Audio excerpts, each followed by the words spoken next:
Bienvenidos. Hoy nos metemos de lleno en un texto, fundamental, el Evangelio según Juan. Vamos a explorar sus 21 capítulos, fijándonos en fragmentos clave que tenemos aquí. La idea es sacar las claves de esta narración, o sea, ¿quién es Jesús según Juan? ¿Qué nos dicen sus señales, sus milagros y sus enseñanzas, los personajes, los eventos cruciales? Llama la atención desde ya, como lo presenta, ¿verdad? El Verbo, el Hijo de Dios, el Cordero de Dios, la luz.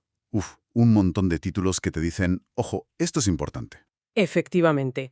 Y esa presentación es, de una densidad teológica brutal ya en el prólogo, ¿eh? Los primeros 18 versículos. No es una simple intro, es una declaración casi cósmica. Jesús es el Verbo eterno, divino, que ya existía en el principio, que era Dios y que, decide hacerse carne, habitar entre nosotros. Es que sin entender esto, es difícil seguir el resto. Pues arranquemos por ahí. En el principio ya existía el Verbo. Este Verbo, que es creador, se hace humano, pone su tienda aquí, entre nosotros, lleno de gracia y verdad. Y es la luz que la oscuridad no puede apagar. Vaya forma de empezar. Potentísima, sí. Identificar a Jesús como el Logos, el Verbo, lo conecta con esa razón divina que ordena todo, ¿no? Y ahora encarnada. Y la imagen de la luz es clave, claro. Es la revelación que irrumpe en un mundo que, a menudo prefiere la oscuridad, pero que no tiene poder contra esa luz. Y en medio de esto aparece Juan el Bautista. El texto insiste mucho. Él no es la luz. Es un testigo. Exacto. Niega ser el Mesías, o Elías, o el profeta que esperaban.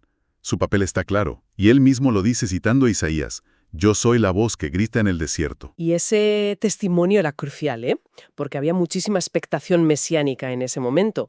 Juan lo que hace es redirigir la mirada hacia el que viene detrás, el que bautizará con Espíritu Santo, no solo con agua como él. Y lo hace con una identificación, sorprendente. Sí, al ver a Jesús suelta aquello de «Aquí tienen al Cordero de Dios que quita el pecado del mundo». Una imagen, cargadísima de significado sacrificial. Totalmente. Y poco después, vemos cómo se le empiezan a unir los primeros discípulos. Andrés, que luego trae a su hermano Pedro, Felipe, que va a buscar a Natanael, y aunque Natanael empieza un poco escéptico, de Nazaret, ¿puede salir algo bueno? Una palabra de Jesús que le dice que lo vio bajo la higuera, lo desarma, y confiesa: «Rabí, tú eres el Hijo de Dios, tú eres el Rey de Israel». Sías. Es una barbaridad. Es una estrategia clara del autor, poner sobre la mesa desde el minuto 1 la magnitud de quién es Jesús. Y Jesús promete cosas más grandes, y no tarda en cumplirse. En Caná tenemos la primera señal. Convierte el agua en vino en una boda. El texto dice que así reveló su gloria. Pero, ¿qué significa exactamente señal en este evangelio? No es solo un milagro, ¿verdad? No es solo un milagro espectacular. Las señales, semeia en griego, son actos con un significado profundo, apuntan más allá del hecho en sí. Revelan quién es Jesús y qué nueva realidad trae. El vino abundante en Caná, por ejemplo, simboliza la alegría, la plenitud de la era mesiánica que supera, las viejas purificaciones judías representadas por el agua. Entiendo. Y luego en Jerusalén, el episodio de la purificación del templo. Entra y expulsa a los mercaderes. Un gesto de celo, sí, pero que le genera problemas al instante. Claro. Y cuando le piden una señal, su respuesta es enigmática. Destruyan este templo, y en 3 días lo levantaré. Ellos, claro, piensan en el edificio de piedra, pero el evangelista aclara que Jesús hablaba del templo de su cuerpo. Es una referencia, todavía velada, pero clarísima, a su muerte y resurrección. Ese será el verdadero signo de su autoridad. Siguen los encuentros reveladores. Nicodemo, un fariseo importante, va a verlo de noche, y Jesús le habla de la necesidad de nacer de nuevo, nacer de agua y del Espíritu para poder ver el reino de Dios. Nicodemo se queda perplejo. Lógico, porque Jesús habla de una transformación radical, espiritual, una vida completamente nueva que viene de Dios. Y es aquí donde encontramos esa frase tan famosa, ¿no? Porque tanto amó Dios al mundo que dio a su Hijo único. Juan 3:16. Conecta directamente la fe en el Hijo con la vida eterna. Y después, ese diálogo increíble con la mujer samaritana junto al pozo de Jacob. Rompe todas las barreras. Judío hablando con samaritana, hombre con mujer. Y le ofrece agua viva. ¿Qué es este agua viva? Pues simboliza esa satisfacción espiritual total, duradera, la vida eterna, que más tarde el mismo Evangelio identificará con el Espíritu Santo. La conversación va a más, ¿eh? Jesús le demuestra que conoce su vida, sus secretos, Sí, y la lleva a entender que la adoración verdadera no depende de un lugar físico, ni Jerusalén, ni el monte Garizim, sino que es en espíritu y en verdad. Y culmina con él revelándose abiertamente. Yo soy el Mesías, el que habla contigo. Es impresionante cómo la fe de los samaritanos luego pasa del testimonio de ella a la experiencia directa con Jesús. sí, dicen, ya no creemos por lo que tú dijiste, sino porque nosotros mismos lo hemos oído. Y hay una segunda señal, la curación del hijo del funcionario real a distancia. Exacto. A partir del capítulo 5, la cosa se pone tensa con las autoridades. Mucho. La curación de un paralítico en Bethsaida Ajá. se convierte en un escándalo porque la hace en sábado. El sábado. Siempre el sábado. Es un punto de fricción constante. Pero es que aquí Jesús sube la apuesta, afirma: mi Padre aún hoy está trabajando y yo también trabajo. Uf, Claro. Esto lo interpretan directamente como que se está haciendo igual a Dios. Para ellos, una blasfemia intolerable. Y a partir de ahí, la hostilidad se dispara. Ya buscan matarlo abiertamente. Jesús defiende su autoridad. Dice que la recibe del Padre, que tiene poder para dar vida y para juzgar. Y apela a testimonios: Juan el Bautista, sus propias obras, el Padre, las Escrituras. Pero les echa en cara que estudian las Escrituras, pero no lo reconocen a él, de quien hablan esas Escrituras. Es la gran paradoja, la tragedia. Los expertos en la ley divina no reconocen a la palabra hecha carne que tienen delante. La conexión es vital. Creer en el Hijo es tener vida eterna. No hay otra vía, según Juan. El capítulo 6 nos trae otro momento cumbre, la alimentación de los 5.000. Una señal espectacular, con 5 panes y 2 peces. La reacción de la gente es... Querer hacerlo rey. Exacto, quieren proclamarlo rey allí mismo, por la fuerza. Pero Jesús se escabulle, quiere que miren más allá del pan material. Claro, porque esa señal es la antesala del gran discurso sobre el pan de vida. Jesús se presenta a sí mismo como el verdadero alimento espiritual. Yo soy el pan de vida. Pero la cosa se complica, y mucho, cuando empieza a hablar de que hay que comer su carne y beber su sangre para tener vida eterna. Ahí muchos dicen: hasta aquí hemos llegado, es demasiado fuerte. Sí, provoca un escándalo, una división clara. Muchos discípulos lo abandonan. Dicen, esta enseñanza es muy difícil, ¿quién puede aceptarla? ¿Cómo hay que entender eso de comer su carne y beber su sangre? Bueno, espiritualmente se refiere a una unión total, íntima, vital con Cristo. Asimilar su vida entregada por nosotros es la fuente de la vida eterna y la garantía de la resurrección. Pero, claro, dicho así, literalmente suena caníbal, inaceptable para la mentalidad judía. Es un momento de crisis. Pero ahí está Pedro. Ahí está Pedro, sí, como contrapunto. Cuando Jesús les pregunta si ellos también quieren irse, Pedro responde: Señor, ¿a quién iremos? Tú tienes palabras de vida eterna. Las tensiones no paran de crecer. En la fiesta de las enramadas, capítulo 7, Jesús enseña en el templo a pesar del peligro. Y surgen debates, que si es de Nazaret, que si es el Mesías, ofrece ríos de agua viva, el Espíritu, al que crea.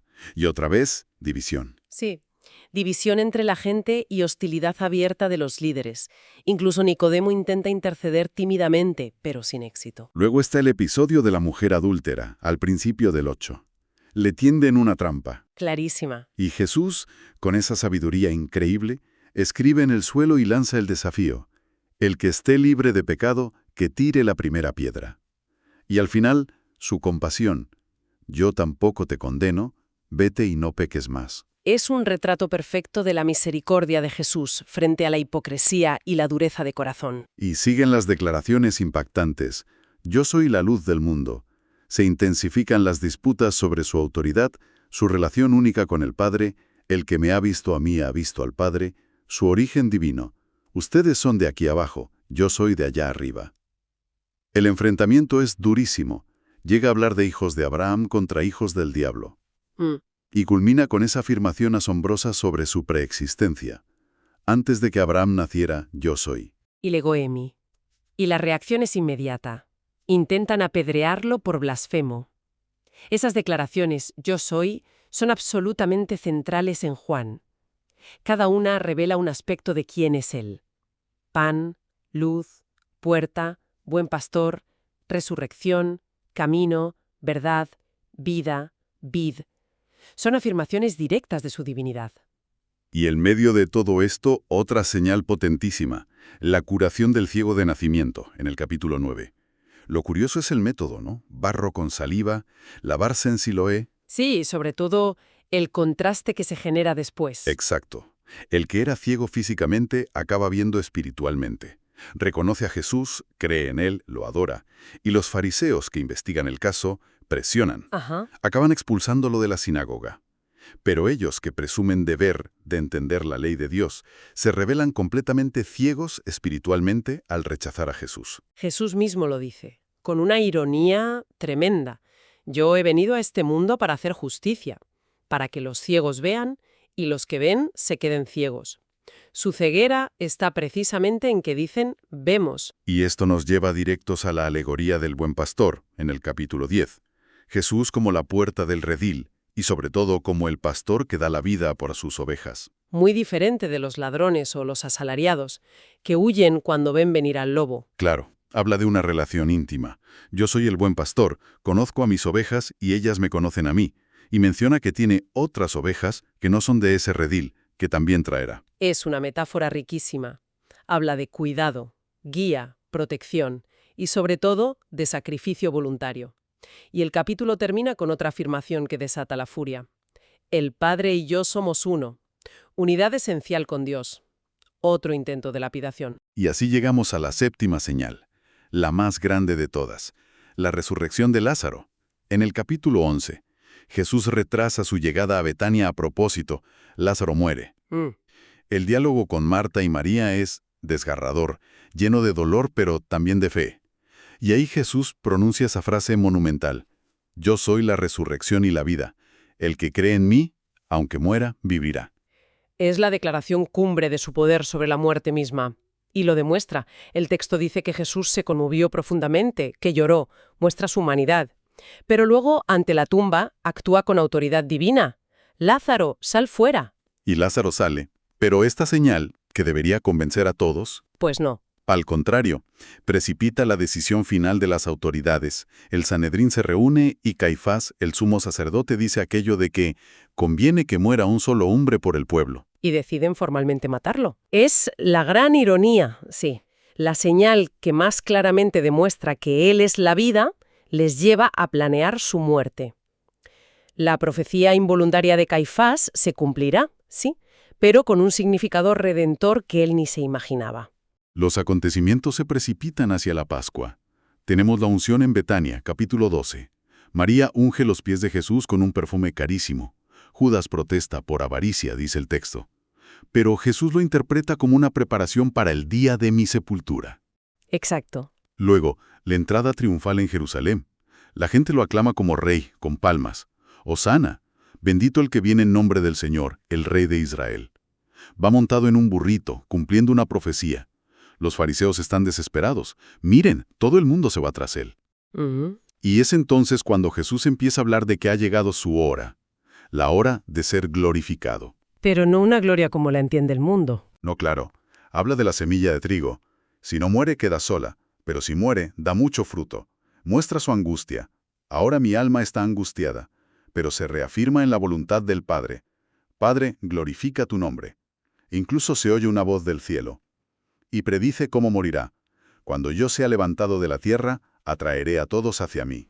Está hablando de la crucifixión, claro. Esa es su glorificación paradójica. A través del sufrimiento y la muerte en la cruz es como atraerá a todos y vencerá. Y a pesar de tantas señales, el texto subraya la incredulidad de muchos. Llegamos a la última cena, capítulo 13. Y el gesto sorprendente. Jesús se pone a lavar los pies a los discípulos. ¿Qué significa esto? Es una lección práctica inolvidable. El Maestro y Señor haciendo la tarea del último siervo. Es el modelo de servicio humilde que deben seguir sus discípulos.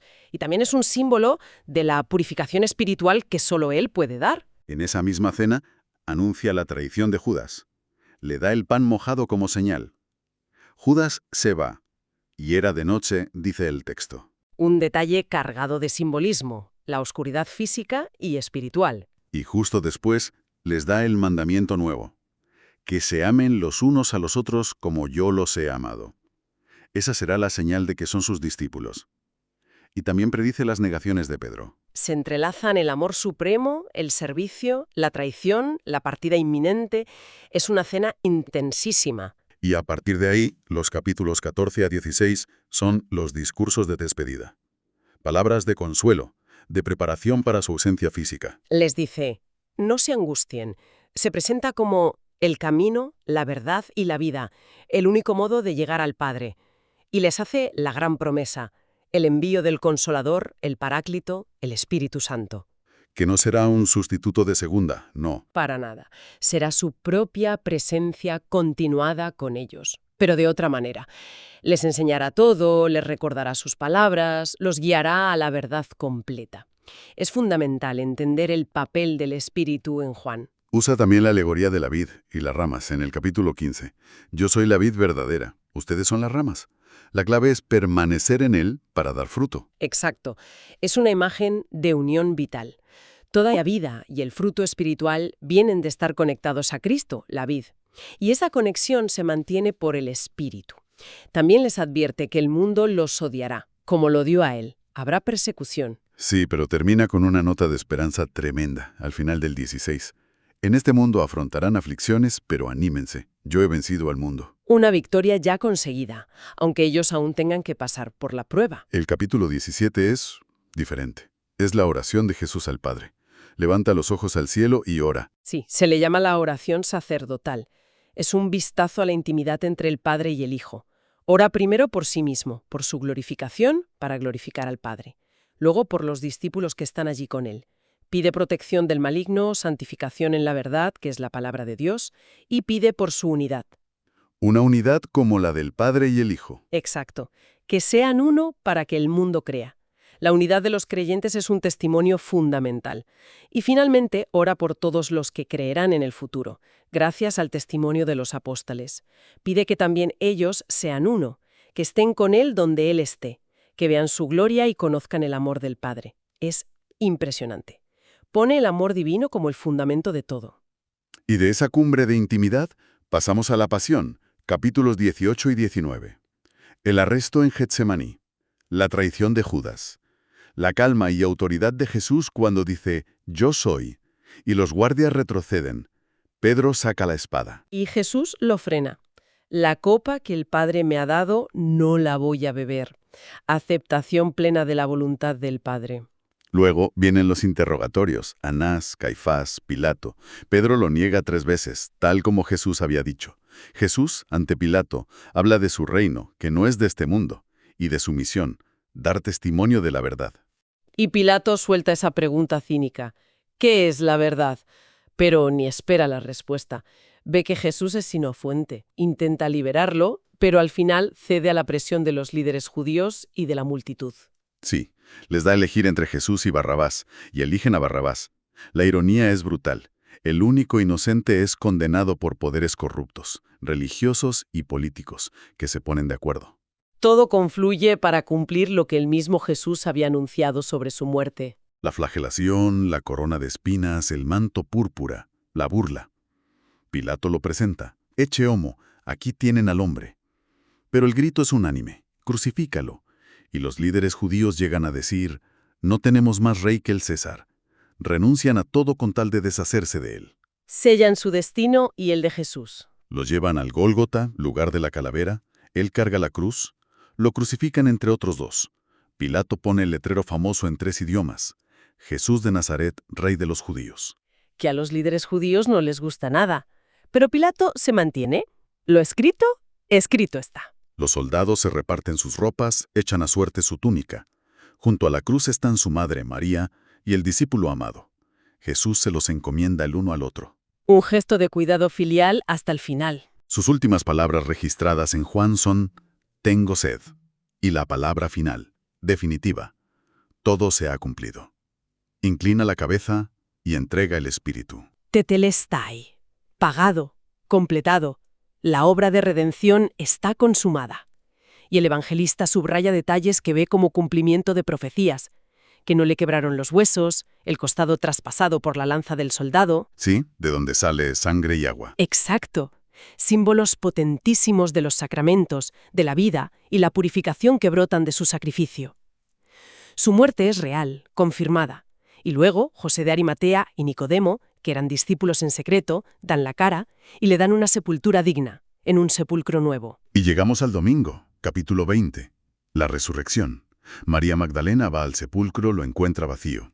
Corre a avisar a Pedro y al otro discípulo, el amado por Jesús. Van corriendo los dos. El discípulo amado llega primero. Ve los lienzos y el sudario doblado aparte, vio y creyó. Es el primer acto de fe en la resurrección, basado en la evidencia de la tumba vacía y ordenada. Jesús se aparece primero a María Magdalena. Ella no lo reconoce al principio, piensa que es el jardinero, hasta que él la llama por su nombre. María, y ella responde, Raboni, maestro. Un encuentro personal, íntimo. Esa misma tarde se aparece a los discípulos, que estaban encerrados por miedo. Les muestra las manos y el costado, les da la paz, y los envía. Como el Padre me envió a mí, así yo los envío a ustedes. Sopla sobre ellos y les dice, reciban el Espíritu Santo. Les da autoridad para perdonar pecados. Es el Pentecostés joánico, digamos. Les da el don del Espíritu para la misión que les encomienda. La resurrección no es solo para él, es para capacitarlos a ellos. Pero faltaba Tomás. El famoso Tomás. No estaba. Y cuando se lo cuentan, dice que si no mete el dedo en las llagas, no cree. Una semana después, Jesús se aparece otra vez. Y Tomás sí está. Jesús lo invita. Trae tu dedo, aquí tienes mis manos. Trae tu mano y métela en mi costado. Y no seas incrédulo, sino creyente. Y la confesión de Tomás es la más alta de todo el Evangelio. Señor mío y Dios mío. Reconocimiento pleno de la divinidad de Jesús resucitado. Y Jesús le dice aquello para todos los que vendríamos después. Porque me has visto, has creído. Dichosos los que no han visto y sin embargo creen. Una bienaventuranza que nos llega hasta hoy. Y el evangelista cierra aquí, diciendo por qué ha escrito todo esto. Para que crean que Jesús es el Cristo, el Hijo de Dios, y para que creyendo tengan vida en su nombre. Ese es el propósito explícito. Pero luego hay un capítulo más, el 21, como un epílogo. Sí, parece un añadido posterior, pero está ahí. Una aparición más, en Galilea, junto al mar de Tiberíades. Los discípulos han estado pescando toda la noche, sin éxito. Al amanecer, ven a alguien en la orilla que les dice que echen la red a la derecha. Lo hacen y no pueden sacarla de tantos peces. Y el discípulo amado reconoce, es el Señor. Pedro se tira al agua. Encuentran a Jesús en la orilla, con un fuego preparado, pescado y pan. Desayunan juntos. Una escena muy cotidiana, ¿no? Muy tierna. Y después viene el diálogo con Pedro. 3 veces le pregunta a Jesús, Simón, hijo de Juan, ¿me amas? Pedro se entristece por la insistencia, pero responde las 3 veces que sí. Y Jesús cada vez le encarga, apacienta mis corderos, pastorea mis ovejas. Jesús le confirma su llamado, su misión pastoral. Es un acto de gracia y de perdón impresionante. Y termina con esa llamada personal. Tú, sígueme, sin compararse con otros, como el discípulo amado. El seguimiento es personal. Y el Evangelio termina con esa nota de inmensidad. Dice que Jesús hizo muchísimas otras cosas, que si se escribieran todas no cabrían los libros en el mundo. Cierra con asombro, reconociendo que lo que se ha contado, siendo tantísimo, es solo una parte de quién es Jesús y lo que hizo. Bueno, haciendo un repaso rápido, hemos visto cómo se revela quién es Jesús, Dios y hombre. Sus señales que apuntan a esa identidad. La llamada constante a creer en Él para tener vida eterna. El conflicto inevitable con los que no crean. La promesa del Espíritu como su presencia. El amor como señal distintiva. Y claro, su muerte y resurrección como el centro de todo, la victoria final. Sí, yo creo que el eje central que recorre todo el texto es responder a la pregunta ¿quién es Jesús? Y la respuesta es clara y profunda. Es el Hijo de Dios hecho carne, el único que da sentido y vida eterna a quien confía en Él. Hemos ido desde la majestad cósmica del prólogo hasta la cercanía del resucitado preparando el desayuno en la playa. Es un viaje increíble. Para terminar, quizá una idea para pensar. Este evangelio insiste mucho en el ver para creer. Natanael ve, Tomás ve, pero acaba con esa bendición para los que creen sin haber visto. Hoy, en un mundo que a menudo exige pruebas tangibles, ¿cómo nos interpela esa llamada a una fe que va más allá de lo que ven nuestros ojos?